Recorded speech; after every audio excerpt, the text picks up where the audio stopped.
समझदार ख़वातीन सर्दी के मौसम में आने वाले रमज़ान से भी नहीं घबराती, क्योंकि उनको पता है कि वो लोग तो ऑलरेडी प्रोडक्टिव हैं, चाहे रमज़ान सर्दियों में आए या फिर गर्मी में आए। उन्होंने अपनी प्रोडक्टिव रूटीन सेट कर ली होती है। वही प्रोडक्टिव रूटीन उनके लिए कामों को आसान बनाने में बहुत ज़्यादा मदद करती है। और आज की इस वीडियो के अंदर वही प्रोडक्टिविटी मैं आप लोगों को दिखाऊंगी। और हम लोग आज की इस वीडियो के अंदर आपसे अपनी सहरी से लेकर इफ्तार तक की रूटीन को शेयर करेंगे। अस्सलाम वालेकुम, welcome to my another vlog. तो जी आप सब लोग कैसे हैं? उम्मीद करती हूँ कि ईमान और सेहत की बेहतरीन हालत में होंगे। और माशाल्लाह से आज पहला रोज़ा इतना अच्छा गुजरा है। सुबह का मौसम इतना अच्छा, इतना खुशगवार था। सहरी के वक़्त ना इतनी धुंध पड़ी हुई थी और मुझे देखकर इतनी ज़्यादा खुशी हो रही थी कि यार अल्लाह ताला ने आज पहला रमज़ान है, पहला रोज़ा है, तो अल्लाह ताला ने ना मेरी पसंद का मौसम बना दिया है। और मुझे ये धुंध वगैरह वाला मौसम ना इतना मज़ेदार लगता है, इतना मुझे पसंद है। फिर रमज़ान था, पहला रोज़ा था और ऊपर से इतना प्यारा मौसम बन गया। सहरी में हमारी अम्मी ने पराठे बनाए थे, मैंने तो अचार के साथ अपनी सहरी की थी, क्योंकि दाल वगैरह मुझे पसंद नहीं है। रात में हम लोगों ने दाल बनाई थी और उसके साथ रोटियां बनाई थी। तो बाकी जो घर वाले थे उन्होंने दाल के साथ रोटी खाई थी, चाय वगैरह थी। लस्सी और दही हम लोगों ने नहीं था बनाया। मेरा अगर आप कहें ना, तो मैं ना तो लस्सी पीती हूँ और ना ही दही खाती हूँ, तो मुझे इस चीज़ से कोई लेना देना नहीं है। तो मौसम की नौयत को देखते हुए घर वालों ने भी इस तरह की कोई भी आइटम नहीं थी बनाई, क्योंकि हो सकता है किसी की तबीयत वगैरह ख़राब हो जाए, किसी को ठंड लग जाए। तो इन चीज़ों से हम लोगों ने सहरी के वक्त अवॉइड किया। खाना जो हमारा था ना, खाना कह रही हूँ, हमारा जो नाश्ता था और हमारी जो सहरी जिसको कहना चाहिए मुझे वैसे, तो वो सिर्फ रोटी थी, सालन था और उसके साथ चाय थी। और मेरी जो सहरी थी वो थी अचार, पराठा और साथ में माशाल्लाह जी चाय। तो आप लोग ये देखें कि कितना मज़ेदार मौसम बना हुआ था। मैं तो प्रॉपर्ली छत पर गई थी वीडियो की रिकॉर्डिंग करने के लिए। मैंने अम्मी की थोड़ी सी ना मिन्नत की कि अम्मी मेरे साथ चलें छत पर, थोड़ी सी ना हम लोगों ने क्लिप बनानी है। तो ये मैं आई थी सबको उठाने, मैं उठा रही थी। वैसे तो सारे उठे हुए थे, लेकिन सर्दी की वजह से ना सारे अपने बिस्तर में घुसे पड़े थे। अब्बा मेरे अब बाहर सोना शुरू हो गया। वो कहते हैं कि मुझे ना मतलब इस वक्त मेरी ना आँख नहीं खुलती, तो मुझे जल्दी उठना होता है, इसलिए मैं तो आइंदा से हॉल में ही सोया करूँगा। तो वो हॉल में होते हैं। तो ये मैं और अम्मी जा रहे थे छत पर, क्योंकि भाई के कुछ कपड़े वगैरह भी थे छत पर, तो वो भी हम लोग लेने गए थे। और साथ साथ हम लोगों ने ना वीडियो की जो रिकॉर्डिंग करनी थी धुंध की, वो रिकॉर्डिंग करने के लिए हम लोगों ने ये कष्ट उठाया था। और सीरियसली मुझे देखकर इतना अच्छा लग रहा था।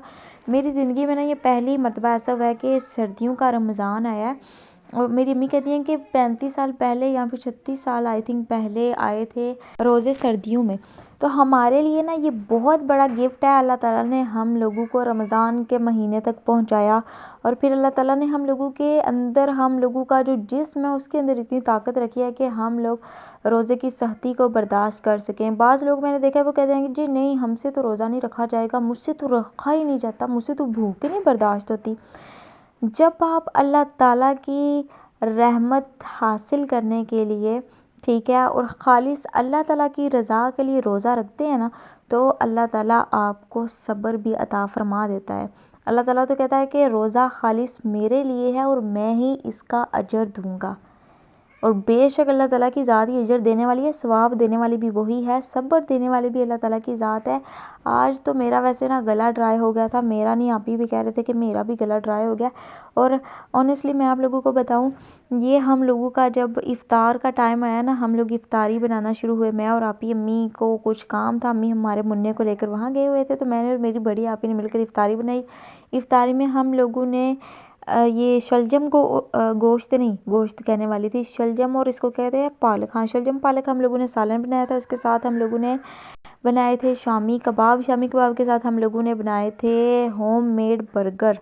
और ये रेसिपी मेरी आपी की थी, उन्होंने ये शामी की सारी रेसिपी मुझे बताई थी, लेकिन उतनी अच्छी नहीं थी बनी। मतलब एक होता है ना कि बहुत ज़्यादा डिलीशियस जिसको कह सकते हैं। फ़र्स्ट टाइम मैंने तो वैसे ये ट्राई किया था इस तरह की शामी को बनाना, लेकिन जब मैंने पहले बर्गर बनाए थे ना घर पर, तो मैंने जस्ट ये जो दाल होती है ना, दाल चना, उसकी शामी कबाब बनाए थे और वो भी बहुत ज़्यादा मज़े के बने थे। लेकिन ये भी अल्हम्दुलिल्लाह बहुत ज़्यादा मज़े के बने थे। इसकी सारी रेसिपी आपके सामने है। जो शुरू की वीडियो है ना, वो मैं रिकॉर्ड नहीं थी कर पाई क्योंकि मेरी अम्मा घर पर नहीं थे। तो हम लोगों ने थोड़ी सी दाल ली थी चने की, उसके अंदर हम लोगों ने कुछ गोश्त जो था ना, मतलब कि उसकी कुछ बोटियाँ वो ऐड करके ना, इनको हम लोगों ने प्रेशर कुकर के ऊपर चढ़ाया था और ये उस वक्त तक हम लोगों ने ना प्रेशर के अंदर रहने दिया था जब तक ये बिल्कुल सॉफ्ट नहीं थी हो गई, और जो गोश्त है ना वो भी रेशो में नहीं था हो गया। देखिए मेरे लिए इस तरह से वॉइस ओवर करना बहुत ज़्यादा डिफ़िकल्ट हो रहा है। मैं तो साथ साथ ये वॉइस ओवर करती जाऊँगी क्योंकि मुझे लगता है कि वो चीज़ ज़्यादा अच्छी होती है। हम साथ साथ ना ईज़िली हर चीज़ को डिफ़ाइन करना शुरू हो जाते हैं और हर चीज़ की ना जो क्लिप होती है वो बड़ी मज़ेदार सी बननी शुरू हो जाती है। तो मुझसे यहाँ पर एक गलती हो गई, वो मैं आप लोगों को आगे वीडियो में चलकर बताऊँगी। इसके साथ ही पहले मैं ये कहना चाहूँगी कि अगर अभी तक आप लोगों ने मेरे चैनल को सब्सक्राइब नहीं किया तो काइंडली प्रेस कर दें बेल आइकन के बटन को, और इसके साथ ही लाइक कमेंट और शेयर करना भी ना भूलिएगा। देखिए ऑनेस्टली मैं आप लोगों को बताना चाहूँगी कि मुझसे बिल्कुल भी नहीं बोला जा रहा क्योंकि मेरे सर में बहुत ज़्यादा दर्द है। मेरी ना ऐसे मुझे लग रहा है जैसे मेरा ना ब्लड प्रेशर लो हुआ है क्योंकि मेरे ना ऐसे चक्कर वगैरह आ रहे हैं। मुझे बड़ी मेहनत करके यार मैं व्लॉग्स को बनाती हूँ। मेरे व्लॉग्स को देखा करें, शेयर किया करें, लाइक भी किया करें, कमेंट भी किया करें, सब्सक्राइब बेशक ना करें क्योंकि सब्सक्राइबर मेरे पूरे हैं, वो मुझे कोई इशू नहीं है। बस आप मेरी वीडियो को ज़रूर देखा करें।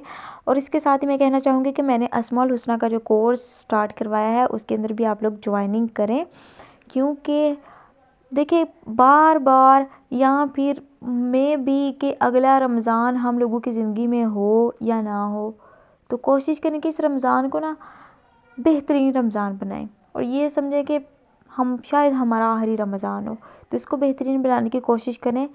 ज़्यादा से ज़्यादा उन अमाल को करने की कोशिश करें जिनसे अल्लाह ताला हमें अपने करीब तर कर सके और अल्लाह ताला की महलूक के भी हम लोग काम आ सके। तो जी बर्गर में डालने के लिए ना मैंने कट किए थे प्याज छोटे छोटे से बारीक से, इसके साथ टमाटर किए थे और साथ में हम लोगों ने वो खीरा डाला था। खीरा मुझे बिल्कुल भी पसंद नहीं है और मुझे लगता है कि दुनिया में शायद मैं ही वाहिद इंसान होंगी जिसको कि खीरा नहीं पसंद। सीरियसली जब मैं खीरा एक मरतबा मेरी दूसरी आपी ने सैंडविच के अंदर डालकर मुझे दे तो दिया और जब मैंने वो खाया तो मेरी तबीयत ख़राब हो गई थी। मुझे इस कदर एलर्जी है इस खीरे से। बड़ी अभी मेरी नमाज़ पढ़ने चले गए थे तो मैंने ना अपनी कोई ट्रिक लगा कर ना मैंने घी लगाया तवे के ऊपर और उसके ऊपर ना मैंने शामी कबाब को क्या कहते हैं वो तलना शुरू कर दिया। जब वो वापस आए तो मुझे कहते हैं ये पागल, इसको तो कोटिंग करनी थी ऑमलेट की, अंडे की कोटिंग करने के बाद हम लोगों ने इसको ऐसे फ्राई करना था। मैंने कहा कोई बात नहीं यार, हम लोगों ने वैसे भी तो प्रेस करके ही ऑमलेट के अंदर डालने हैं ना। ऑमलेट कह रही हूँ, अब मेरा दिमाग बिल्कुल ख़राब हो रहा है। ऑमलेट नहीं, हम लोगों ने उसके अंदर डाले थे बर्गर के अंदर। तो आप ही मेरी बेचारी ने ना फिर दोबारा से इन शामी कबाब को भी एग की कोटिंग करके दोबारा से तला था, इनको फ्राई किया था। उनका काम मैंने बढ़ा दिया था। फिर मैंने उनको कहा कि यार ये आपकी रेसिपी है, ये आपने बोला है बनाने का, तो ये आप ही संभालें इसको।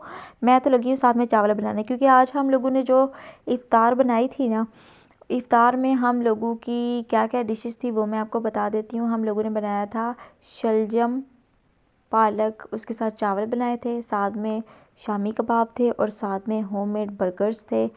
यही चीज़ें हम लोगों की आज की जो इफ़्तारी थी उसका मेन्यू थी। देखिए शुक्र अल्हम्दुलिल्लाह कि अल्लाह ताला ने हमारे दस्तरख़्वान को खाली नहीं छोड़ा।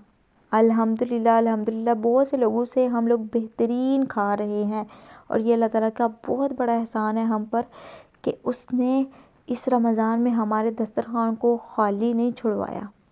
और मैं जिस तरह की हूँ ना, मैं आप लोगों को बताती हूँ, मुझे इतना वो क्रेज़ है ना समोसे, पकोड़े, रोल, समोसियाँ, ईच एंड एवरीथिंग मुझे चाहिए होती है अपने दस्तरख़्वान पर। लेकिन इस दफ़ा मैं ख़ुद भी इन चीज़ों से अवॉइड कर रही हूँ क्योंकि ये चीज़ें कोई हेल्दी नहीं होती। और वही बात आ गई कि रमज़ान सिर्फ खाने पीने का या फिर नई नई डिशेस ट्राई करने का नाम नहीं है, बल्कि रमज़ान अपने आप को बेहतर तौर पर बनाकर अल्लाह ताला के सामने पेश करने का नाम है।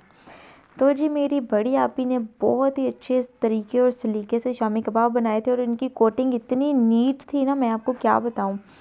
हम दोनों बहनों ने मिलकर जब इफ़्तार बनाई तो सीरियसली बहुत मज़ा आया। काफ़ी अरसे के बाद ऐसा हुआ था, ऐसा मौका मिला था। साथ साथ हम दोनों गपशप भी कर रहे थे और साथ साथ हर चीज़ को बनाने की कोशिश कर रहे थे। अम्मी ने चटनी वगैरह बनाई थी, उसके साथ मेरी अम्मी ने माशाल्लाह से दस्तरख़्वान को सजाया था क्योंकि आज हम लोगों का टाइम थोड़ा सा अप हो गया।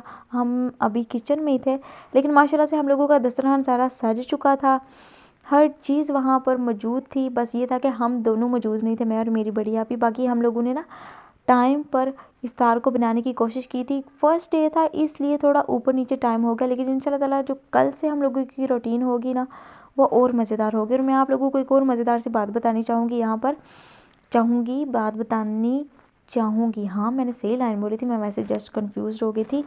मैंने जो भी चीज़ें स्टोर करके रखी हुई थी ना, सीरियसली उन्होंने मुझे इतना ज़्यादा फ़ायदा दिया ना कि मैं आप लोगों को क्या बताऊँ। टाइम शॉर्ट था और इस शॉर्ट से टाइम के अंदर अगर हम लोग ज़्यादा डिशेस बनाना चाह रहे हैं ना, तो उसके लिए ये जो फूड स्टोर करने का काम है ना, ये बेस्ट है। और ये इतना ज़बरदस्त आइडिया है ना कि आप खुद हैरान हो जाएंगे। आपको इतनी ज़्यादा खुशी मिलती है ना जब आप देखते हो कि यार मेरी जो हिकमत अमली थी ना वो किस कदर काम आई है।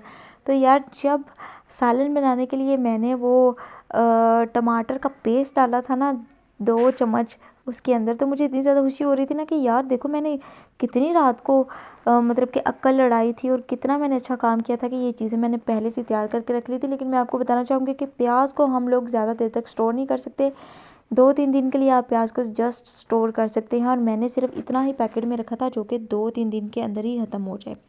तो जी हमारी ये थी वीडियो आज, ठीक है। इसमें हम लोगों ने आपको दिखाई अपनी सहरी से लेकर इफ्तार तक की रूटीन, और साथ में घर के कामकाज भी किए थे। जो बर्तन वगैरह थे वो हम लोगों ने सहरी के बाद ही धो लिए थे। जो सफाई वगैरह थी वो थोड़ी मैं लेट हो गई थी, ऊपर से मेरा अस्माउल हुस्ना का कोर्स भी है, मैंने उस तरफ भी अपने आप को लगाना होता है, उस तरफ भी ध्यान देना होता है, स्लाइड्स वगैरह बनाना और लेक्चर के लिए खुद को प्रिपेयर करना। हालांकि मैं उस तरह से भी प्रिपेयर नहीं हूँ, लेकिन इंशाल्लाह ताला मैं अच्छे से उसको आप लोगों तक पहुंचाने की कोशिश करूंगी। और मैं इस चीज़ की भी उम्मीद करूंगी कि इंशाल्लाह ताला मेरा चैनल बहुत जल्द मोनेटाइज्ड हो जाएगा, और इंशाल्लाह ताला अल्लाह ताला अपने हुक्म से हमारी जो मुश्किलात है ना उनको भी आसानी में बदलेगा, और हमारे रोज़े नमाज और इबादत इनको भी कबूल फरमाएगा इंशाल्लाह ताला।